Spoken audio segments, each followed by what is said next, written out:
Magandang umaga mga kababayan, narito na ang pinakabagong weather update ngayong Tuesday, July 29, 2025.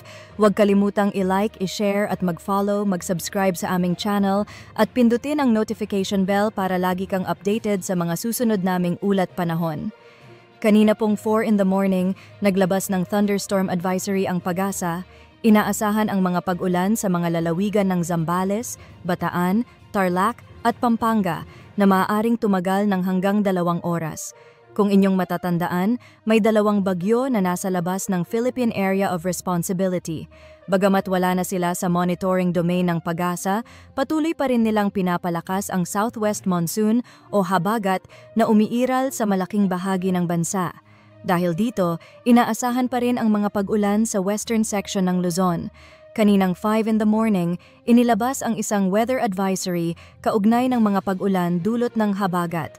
Paalala po na ang weather advisory ay iba sa heavy rainfall warning. Ang inaasahang dami ng ulan ay 50 to 100 millimeters sa mga lalawigan ng Zambales, Bataan, Pangasinan, Benguet, La Union, Ilocos Sur, Abra at Ilocos Norte. Dahil sa mga nakalipas na araw ng tuloy-tuloy na pag-ulan, saturated na ang mga lupa sa mga nabanggit na lugar.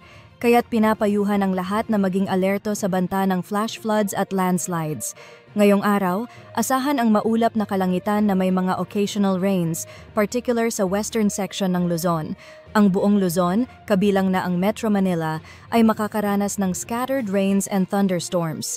Sa Mimaropa at Bicol region, inaasahan ang generally fair weather, pero mataas pa rin ang tiyansa ng pag-ulan sa madaling araw, hapon at gabi dahil pa rin sa epekto ng habagat. Sa Palawan, Visayas at Mindanao, inaasahan ang mainit at maaliwalas na panahon, lalo na sa tanghali hanggang hapon. Gayunpaman, may posibilidad pa rin ng pag-ulan sa madaling araw, hapon at gabi dahil sa natitirang epekto ng habagat. Sa lagay ng karagatan, kaninang 5 in the morning, naglabas ang Pag-asa ng gale warning para sa mga baybaying dagat ng Batanes, Babuyan Islands at northern coast ng Ilocos Norte. Paalala sa mga mangingisda at maliliit na sasakyang pandagat. Huwag munang pumalaot sa mga nabanggit na lugar dahil mapanganib ang karagatan. Para sa iba pang updates, i-follow at i-subscribe kami. Huwag kalimutang i-like ang video na ito at i-share sa inyong mga kaibigan at pamilya. Mag-ingat tayong lahat at maging laging handa.